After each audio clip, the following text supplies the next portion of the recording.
Bismillahirrahmanirrahim. Assalamualaikum warahmatullahi wabarakatuh.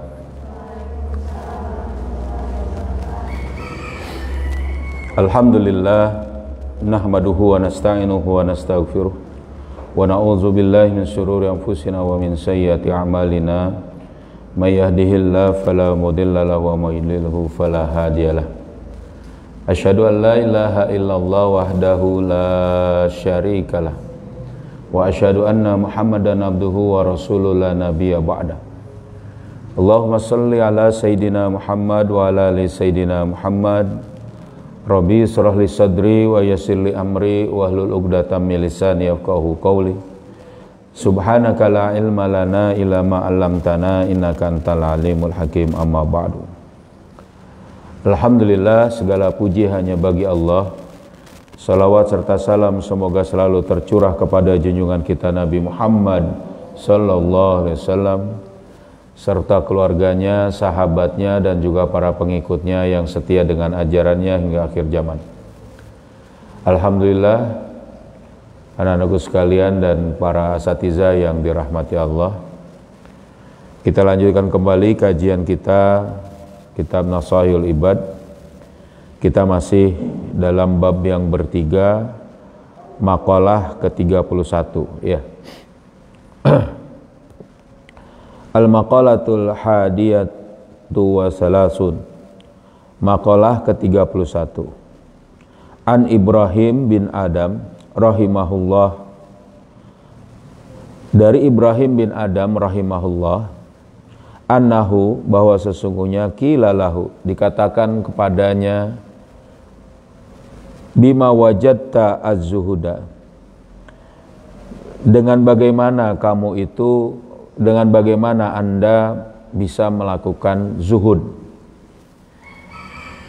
Ya, zuhud ini lalu diberi penjelasan, bi ayyi syai'in, yaitu dengan apa. Ya, ahbabta taraka rahatad dunya, dengan apa yang kamu bisa cintai untuk meninggalkan kesenangan dunia, talban lirahatil akhirah, yang ini adalah sebagai ya yang bisa didapati untuk mendapati kesenangan akhirat. Jadi zuhud itu tidak menempatkan dunia itu di hati, tapi di tangan. Hati kita tetap kepada akhirat.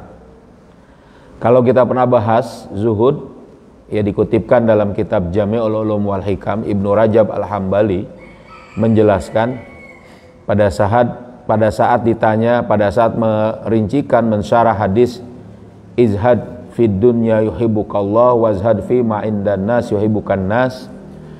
Pada saat itu dikatakan ada 4 syarat untuk zuhud. Yang pertama itu lebih mencintai apa yang ada di sisi Allah. Ya. Kemudian pujian dan celaan itu tidak mempengaruhinya. Kemudian pujian dan celaan manusia itu tidak mempengaruhi baginya. Jadi dia itu mau dipuji, mau dicela enggak ada masalah. Terus kesabaran atas musibah itu lebih dia cintai. Dan yang terakhir itu tidak menginginkan apa yang dimiliki manusia. Jadi 4 syarat zuhud itu begitu menurut Imam Ibnu Rajab Al-Hambali. Dijelaskan oleh Imam Ibnu Hajar Al-Asqalani di sini, ya, bahwa yang nama zuhud itu meninggalkan kesenangan dunia untuk mendapati kesenangan akhirat. Ini ditanya kepada Ibrahim bin Adam. Siapa Ibrahim bin Adam ini? Dikatakan di sini, ruya, diriwayatkan annahu, bahwa Ibrahim bin Adam ini adalah kana sultanan. Dia adalah sultan. Dia adalah satu pangeran atau ya gubernur, wali, ya, fi baladihi, di negerinya. Dia ini adalah salah seorang pangeran. Suatu, ya kalau boleh dibilang itu adalah penguasa di negerinya. Ya. Fataraka sultanata. Dia kemudian meninggalkan kekuasaannya. Wajtahada fil ibadah, dan dia benar-benar zuhud dalam beribadah, ya. Fi Makkah wa ghairiha, di Mekah, di kota Mekah dan di kota-kota lainnya. Jadi Ibrahim bin Adham ini tadinya adalah orang yang betul-betul memiliki harta yang banyak, bergelimang harta, penguasa, gubernur, bisa dikatakan begitu, ya. Dia raja, kalau mungkin bahasa terjemahan bebasnya dibilangnya raja. Tidak. Pada waktu itu dia adalah gubernur. Nah, pada saat itu dia betul-betul tidak ada kesusahan. Apa yang dia mau itu dia nggak ada masalah. Dia punya kesenangan dunia. Jadi ini benar-benar contoh yang paling baik pada saat kita ini ingin belajar tentang zuhud. Kepada siapa? Kepada Syekh Ibrahim bin Adham ini, ya.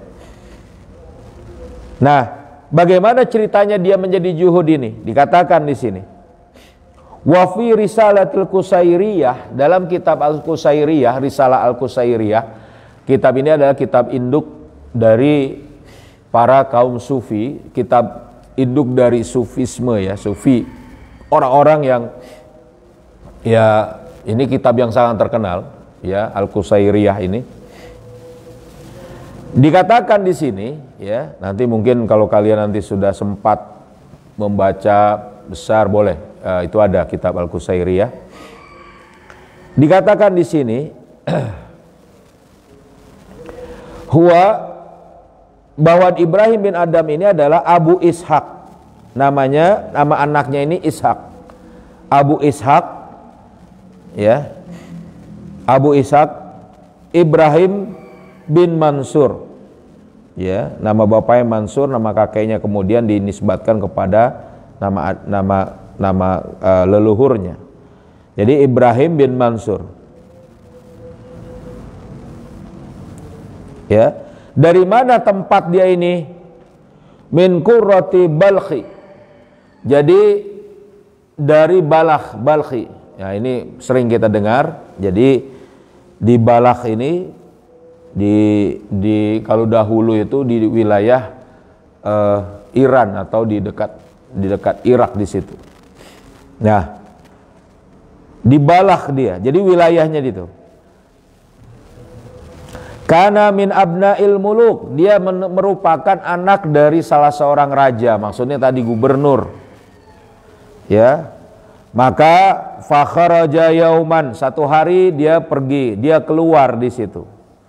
Mutasayyidan, dia keluar untuk ngapain? Berburu. Ya kan? Fa asara sa'laban au arnaban. Maka pada saat itu terlihatlah, ya, musang atau kelinci di situ. Ya, wahwa fi talbihi, supaya nggak salah nih, ya. Dan itu memang sedang dia cari. Jadi kelinci itu memang dia mau buru, dia mau tembak dengan panahnya. Jadi memang dia lagi berburu musang atau kelinci di situ dikatakan. Fahatapa bihi haifan, fahatapa bihi hatifun. Ya, salah baca nih, ya. Fahatafa bihi hatifun, maka bergemalah, ada satu suara yang menggema padanya itu, bergemalah suatu suara dan dia bergema di situ. Ya Ibrahim, wahai Ibrahim, alihaza khuliqat, apa untuk begini kamu itu diciptakan, untuk berburu, maksudnya untuk hidup begitu. Hidup senang di dalam istana, lalu bersenang-senang dengan membunuh makhluk Allah. Misalnya begitu kira-kira, ya, atau dengan bersenang-senang seperti itu gitu loh. Ya. Jadi apa untuk begitu kamu itu diciptakan? Nah, ini pertanyaan ini sebenarnya udah jadi pelajaran. Apa untuk cuma senang-senang begitu aja? Ya, coba lihat kehidupan orang-orang kafir. Orang-orang kafir nih, ya kan, kerja dari mulai misalnya bangun pagi hari, ya kan, bukan untuk menuntut ilmu. Memang misalnya kalau dia punya urusan kerja tidak masalah, ya kan. Kalau dia memang misalnya untuk menuntut ilmu, membiayai orang yang berilmu, mungkin tidak ada masalah juga. Tapi dia kerja habis-habisan, melebihi batas kemampuannya, sampai malam, seminggu 7 hari dia kerja, terus nyari duit. Setelah dapat duit buat apa? Buat beli barang-barang yang gak dia butuhkan, buat main-main, ya, buat hambur-hamburan, coba, buat gengsi-gengsian. Agar apa? Agar dia itu dinilai oleh orang, supaya dia itu mendapat apa? Pujian dari yang dia tidak pedulikan. Itu yang dikatakan oleh siapa? Oleh Iyad Hilal ya, kalau nggak salah ya. Bukan, oleh Salim Fredericks dalam bukunya invasi politik. Iya, invasi politik dan budaya kapitalisme. Kira-kira gitu. Jadi orang kapitalis sekarang di dunia ini yang mencintai dunia habis-habisan tadi, dia ini 3 cirinya. Apa itu? Bekerja melebihi batas dari waktunya, seharusnya. Nggak ngaji, nggak menuntut ilmu, nggak menghafal Quran. Ini kalau misalnya orang mukmin ya, nggak bermanfaat buat manusia. Kerja aja dia, nyari duit kemana-mana. Memang kalau dalam Islam bagus bekerja, tapi ada batasnya, ada ketentuannya.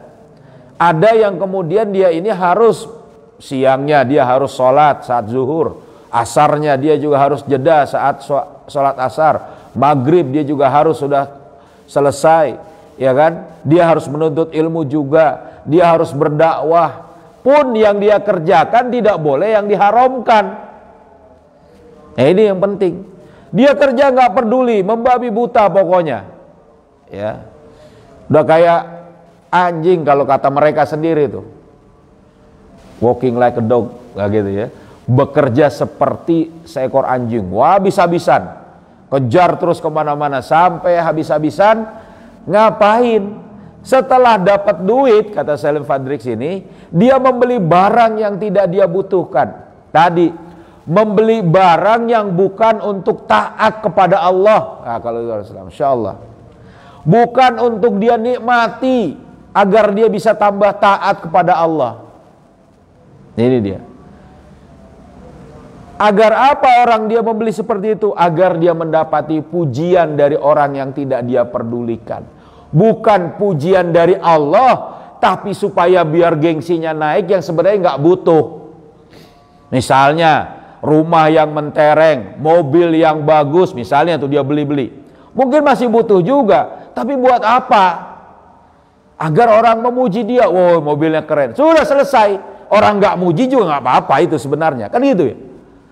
Jalan pakai mobil yang mantap sekali, misalnya yang mahal sekali misalnya. Biar apa? Biar dipuji, ya kan? Oleh siapa? Oleh pengemis, gelandangan, orang miskin, orang yang di bawahnya, atau yang naik angkot, atau yang naik bis, atau mobil yang bawa mobil yang lebih kecil, yang lebih buruk, yang lebih jelek, atau juga mungkin sesama dia yang sama dengan mobil yang bagus. Biar dipuji, weh keren. Kalau sekarang lebih luar biasa lagi, masukin ke sosmed, biar mendapat jempol, like, biar viral dan sebagainya, Masya Allah. Padahal nggak dia pedulikan. Lu mau jempol kasih 1000 juga nggak ada peduli, kan gitu. Coba buat apa? Oh nanti dapat duit. Enggak juga, cuma kebiasaan senang-senangannya aja. Walaupun memang kerasa juga kelihatan, oh berapa nih yang nge-like nih, berapa yang ngasih jempol nih. Bukan itu. Seorang mukmin dia hanya berharap pujian Allah, ini yang berat ini.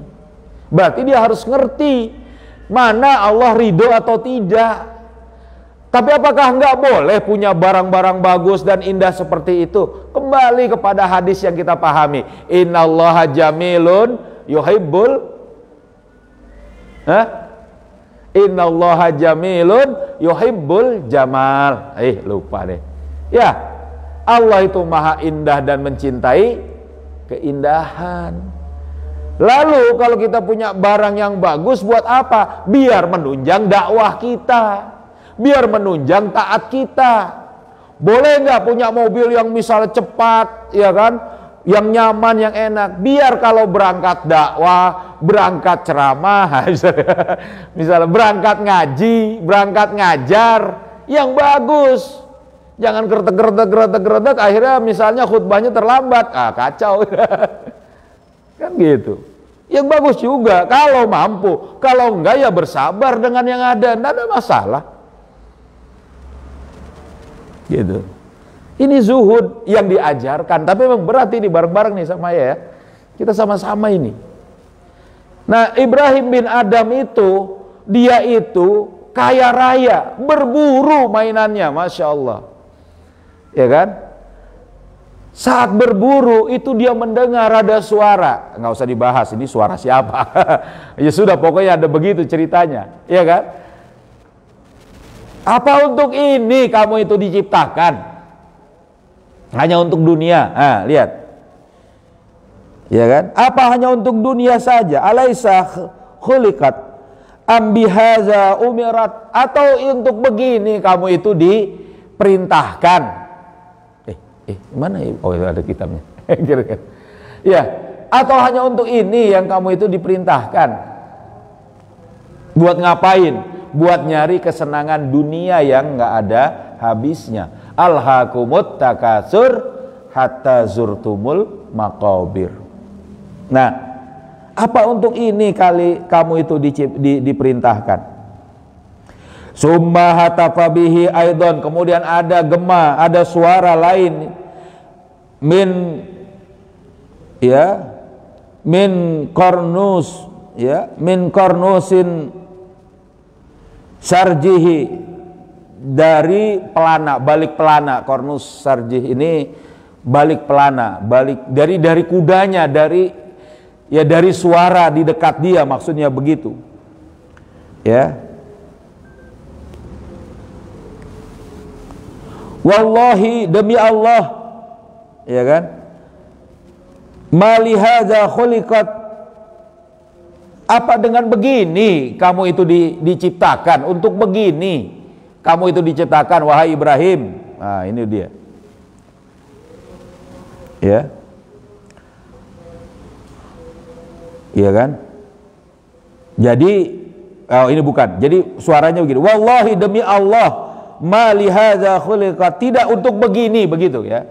Salah baca. Ma lihadza, tidak untuk begini untuk diciptakan. Ya, wala bihadza umirat, dan bukan untuk begini kamu itu diperintahkan.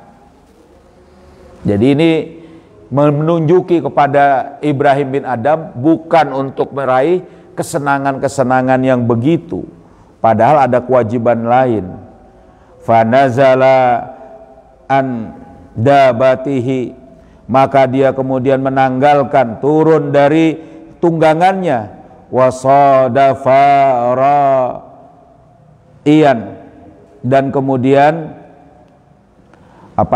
dia ini bertemu dengan penggembala, li abihi, dari penggembala bapaknya, penggembala atau orang yang dia turun, maksudnya dia pergi dari tunggangannya, dia kemudian bertemu dengan pegawai dari bapaknya yang menggembalakan harta bapaknya. Fa ukhiza jubatal lira'i ansaufi, maka dia kemudian mengambil jubah, jubahnya, jaketnya dari pengembala tadi yang terbuat dari wol. Waliabisaha, dan dia memakainya. Wa a'tahu, dan memberikan kepada pengembala tadi, ya, farasahu wa ma ma'ahu, tunggangannya, semua bekalnya, ya, dan juga yang bersama tunggangannya itu. Jadi kuda dan semua bekalnya itu dikasih, nih tuker sama jaket yang dia pakai, ya. Summa innahu dakhalal badiyah, kemudian dia masuk ke dalam apa namanya dusun-dusun, ya, gitu.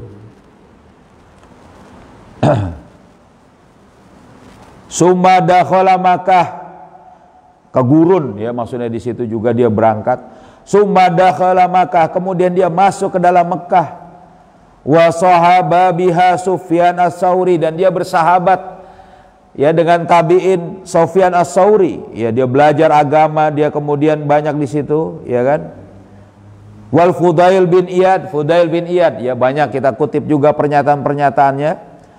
Wa dakhala Syam, dan dia pun masuk ke negeri Syam, ya, sekarang ini Damaskus, sekarang ini masuk Libanon, Damaskus, dan juga ya wilayah-wilayah itu dekat situ di Syam, ya. Wa mata biha, dan dia pun wafat di situ, meninggal di situ, ya.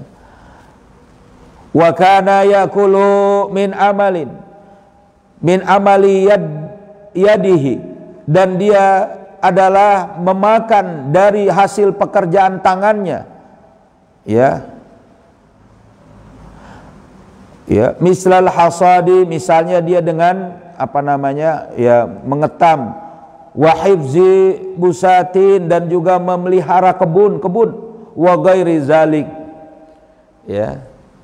Dan dia kemudian, ya tadi, ya, bekerja, memakan hasil untuk makanan kehidupannya itu dari bekerja sendiri, mengetam, memanen, memelihara kebun, ya, itulah yang kemudian dia pakai untuk menghidupi dirinya. Jadi dia bekerja, bukan seperti dahulu sebelumnya ngambil harta dari harta orang tuanya. Ini meninggalkan ini. Ini belum menjawab, ya. Nah, apa qala? Nah, jadi pada saat ditanya, dengan apa kamu zuhud? Dengan apa Anda zuhud? Jadi pas ini ditanya orang zuhud karena dia pernah bagaimana? Pernah kaya raya, pernah senang, tapi kemudian dia meninggalkan apa? Meninggalkan kesenangannya itu untuk agama ini. Dia itu tadi keluar masuk Mekah, gurun, dan semua sampai Syam, itu bukan cuma jalan-jalan, ya. Menuntut ilmu, menyebarkan dakwah, mengajarkan orang, ya, banyak di situ. Itu ada ceritanya, banyak juga kutipan-kutipan perkataan-perkataan yang kita pakai di sini. Di kitab ini banyak sekali nanti. Nah, jadi apa kata dia pada saat ditanya, dengan apa kamu bisa zuhud? Dikatakan di sini, ya, yakni Sayyiduna Ibrahim, ya, ini berkata Ibrahim bin Adam, bisalasati asya'in, dengan 3 kita ini zuhud ini, katanya. Apa itu? Kata dia, ra'aitul qabr, saya melihat kuburan, muhishan, saya melihat kuburan itu sangat mengerikan, takut, sendirian, dipendam dalam tanah. Masya Allah, ngeri ngeliat kuburan itu. Nanti kita mati itu di kuburan, dikubur di situ. Kata dia, saya melihat kuburan sangat mengerikan. Ya, ini maksudnya ay qati'a lil qulubi, yaitu yang menghancurkan, yang mematahkan hati, ya. Min mahyuyatihi, dari segala kehidupannya, ya, dari segala kesenangannya, maksudnya di situ.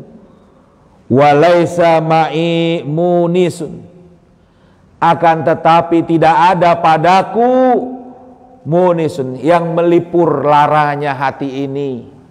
Jadi kita ini takut. Kalau kita takut, ngeri, iseng misalnya, terus ada orang yang nemenin kita, kira-kira gimana? Senang kan? Coba, kalau satu orang pengacut, satu orang penakut ketemu dengan satu orang penakut, jadinya 2 orang apa? 2 orang pemberani, bukan 2 orang penakut. Nah, kalau di kuburan bisa berdua gak? Enggak. Padahal mengerikan, kita sendirian. Oh, tapi dikubur bareng-bareng satu liang tuh kayak artis bisa satu lubang bareng, tetap dia sendirian juga. Oh, nggak bisa tegur sapa kok di dalam kuburan. Bisa itu? Nggak bisa. Jadi pada saat ditanya dengan apa zuhud, satu ini aja luar biasa. Saya melihat kuburan begitu mengerikan, tapi tidak ada pelipur bagi saya. Tidak ada orang yang menemani saya di situ. Ya, yakni maksudnya siapa? Man yuskinu qalbi, yaitu yang bisa menyenangkan hatiku. Yang kedua, wa ra'aitu tariqan tawilan, dan aku melihat jalan untuk sampai kepada surga pengadilan Allah. Jalan kehidupan ini begitu panjang. Iya. Jalan ini begitu panjang. Coba, setelah kita mati, selesai? Enggak. Ya, masih belum. Panjang masih. Belum tentu juga pada saat nanti kita menempuhnya, berapa lama lagi kita akan ketemu di situ. Jalan masih panjang. Ya. Ay masafatan ba'idah, ya ini maksudnya perjumpaan, ya jaraknya itu sangat jauh. Fil akhirah, dengan akhirat masih jauh dengan akhirat. Apa katanya? Walaisa ma'i zadun, dan tidak ada pada diriku ini bekal, ya. Yu'ayyinani ala tilkal masafah, yang bisa kemudian menyertaiku, yang bisa menjadi bekalku di dalam perjalanan yang panjang. Kalian ini nanti nggak akan bisa minta tolong teman, minta tolong kepada ibu, minta tolong kepada bapak. Nggak semua orang itu dari orang tadi. Ibu bapaknya meninggalkannya, anaknya meninggalkannya, ya. Yauma tafirul mar'u min akhi wa sahibatihi wa bani wa ummihi wa abi, ya kan? Likulli imri'in minhum yauma idzin sa'nu yughni. Masya Allah. Lepas sudah tuh, nggak ada lagi. Ini kata Ibrahim bin Adham, bekalnya nggak ada. Kalian makanya sekarang belajar menghafal, ya kan? Mempelajari ilmu-ilmu alat, mempelajari syariat, mempelajari fikih, Quran dan sebagainya. Itu buat apa? Buat bekal. Loh, nanti karena disuruh orang tua, ya itu pun bekal buat orang tua kalian sekolah di sini misalnya. Kalian belajar itu gitu, berpuasa, ya kan, berbuat baik, berakhlak baik, itu buat bekal kalian itu nanti. Bukan buat yang lain. Ya kan? Dan yang ketiga,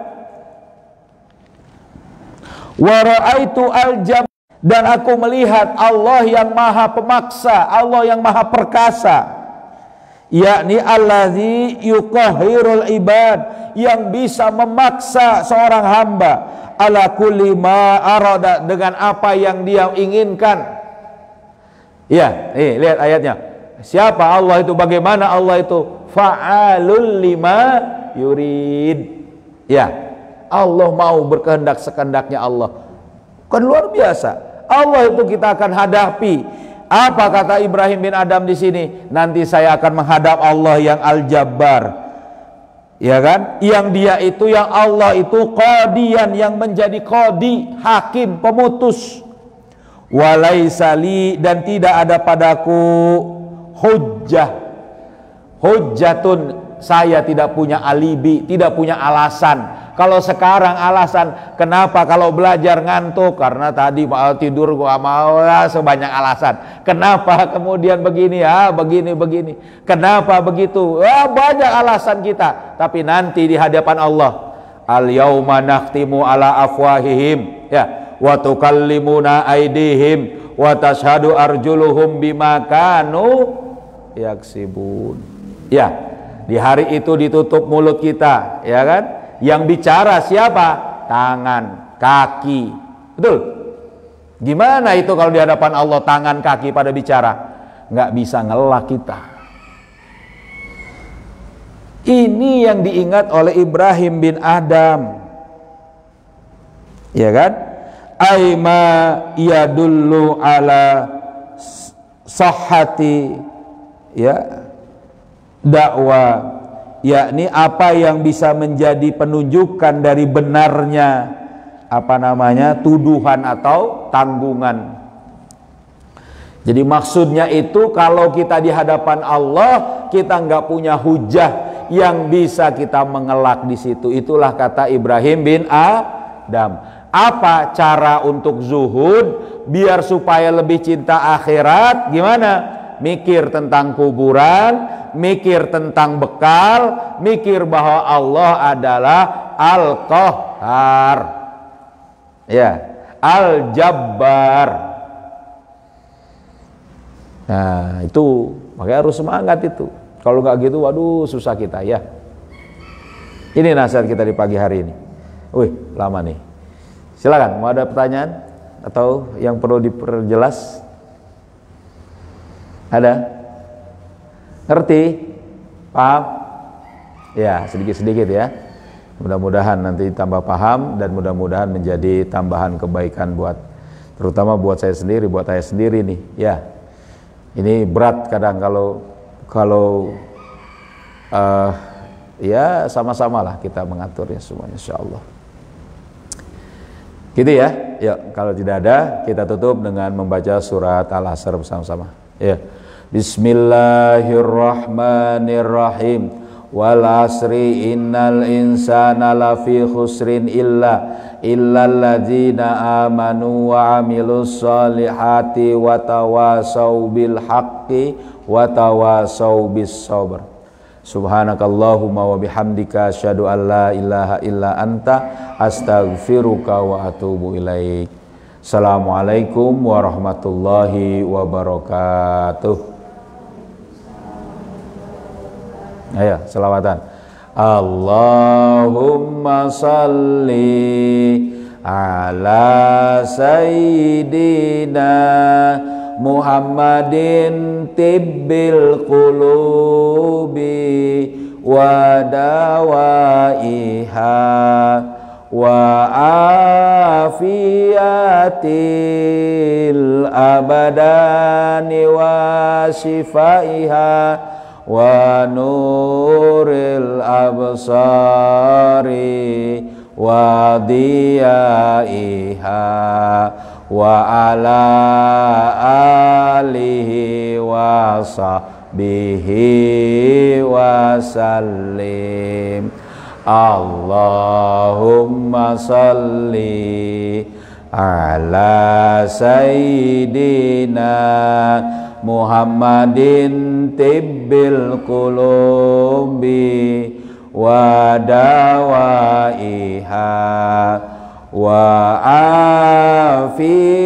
afiyatil abadani wa shifaiha wa nuril absari wa diyaiha wa ala alihi wa sahbihi wa sallim. Allahumma salli ala sayyidina Muhammadin tibbil qulubi